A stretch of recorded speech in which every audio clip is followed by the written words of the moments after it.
Hi everyone, it's Donnett with Embroidery.com. Welcome to this tips and technique video. So today I'm going to show you a little bit of a specialty floss and fabric. So first up are metallics. I thoroughly enjoy working with metallics. They have a really bad reputation. They are a little bit difficult to work with. They love to come apart. They love to tangle on themselves, get knots, all of that. That is why you need a thread conditioner. There's this thread conditioner, Thread Magic. You simply take your metallic floss, slide it through, and it just takes all those fibers that are all just hanging out together, and it just puts them together and makes it so easy to work with. Now there are several different brands of metallic. There's Krennic, and they've got 5 different sizes, from blending filaments all the way up to 32 size braid. There's Glisten Gloss, there's Rainbow Gallery, Treasure Braids. So when working with metallics, it's really a good idea to figure out which brand works for you, which brand and which size, for that matter, is easy and comfortable for you to work on. Now, I love adding metallics to a design. This cute little Brooks Books Tin Man, he was just done all in gray. Tin Man can't be done in gray, right? He's got to have sparkle. So I added the silver all through him. What I did is I did use a blending filament, Krennic, which is a thinner type metallic, and then I used 1 strand of the DMC floss that called for. Same with the gold in his little joints and everything. So you can still use the DMC floss, just add a little bit of sparkle by adding 1 strand of DMC, 1 strand of metallic with the braid. So other specialty floss are oh, I love this. This is Whisper. I love Whisper. It is so much fun. If you're doing, woolly sheep or Santa's beard or anything like that. I had a customer come in the other day that was doing a Harry Potter, and I was like, oh, Hedwig has got to be done in Whisper. Now, when working with Whisper, you want to kind of mat it down as you're working with it, and you want to cross each X as you go. It just makes it a little bit easier to work with. Once you're all done, you take your Judy Boo Boo stick, and you just rub it over it and fluff it up.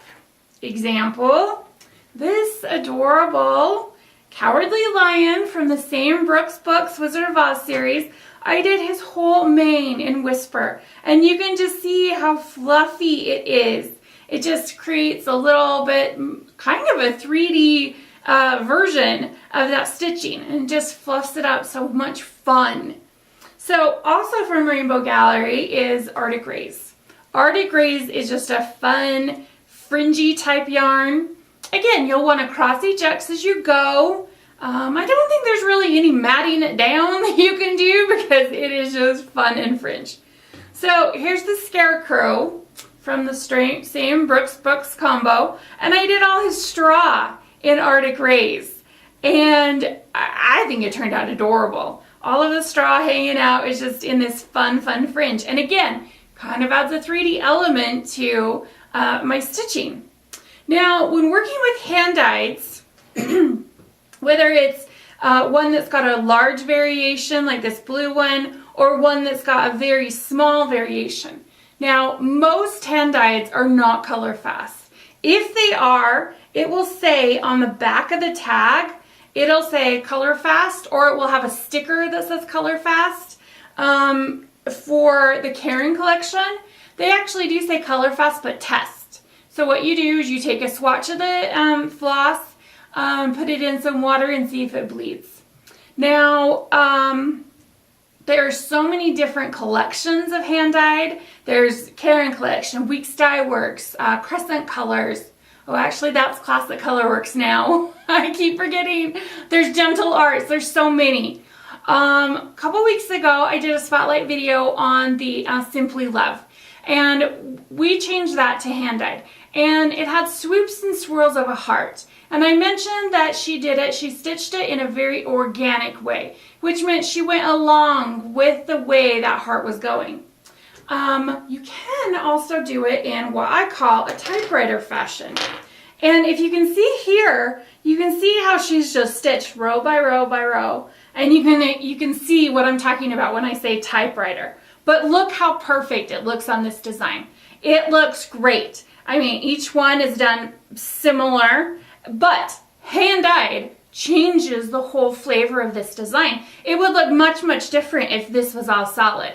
Or if you tried to get this look with solid colors, you'd have to be stopping and starting so often, it'd be crazy. So there are several ways to use hand-dyed besides just stitching row by row or, you know, stitching organically.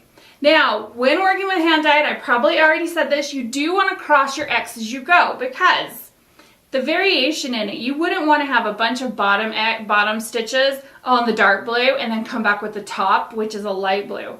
That would look kind of funny. You want to go and have the variation in it be very natural, so the top and bottom match.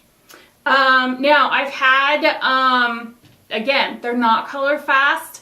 I had somebody iron her piece, and before she had used steam, there was no water in it, but that steam was still on it, and it did bleed into the fabric. And so that is the one thing with hand-dyed, is you do not want to get water on it at all.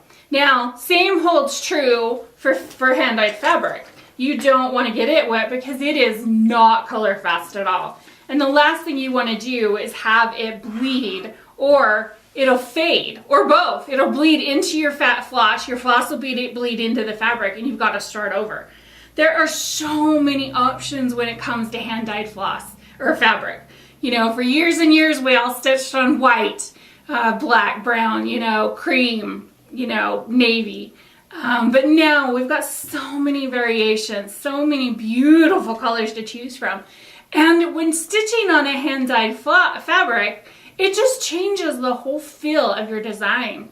You know, again, like I did a spotlight video doing from the Alexandria Adelaide tree from white to an orange, and it took up from this beautiful, you know, tree to a Halloween tree, and all I changed was the fabric. So I love the options of fabric we do have.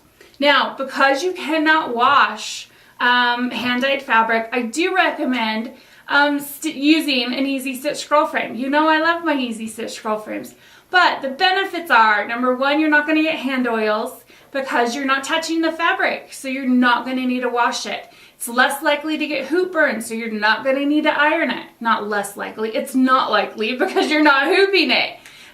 So you don't need to iron it. I so often will just take my piece right off the scroll frame and take it to the framer without ironing it or without washing it because it's been there, it's been protected, and I don't need to. So that is just a little bit on the joys of hand-dyed floss and hand-dyed fabric. I love it. It's just such a great way to just embellish our designs and make them unique to you, making them unique to what how you like to decorate. So head on over to my needlework blog on Embroidery.com. I'll have all of this info linked in there. Make sure you turn your notifications on because that's how you'll know a new video is up. As always, I love to hear your comments and suggestions, so please leave those for me below. Thanks for tuning in, everyone. Happy stitching, and we'll see you next time. Bye!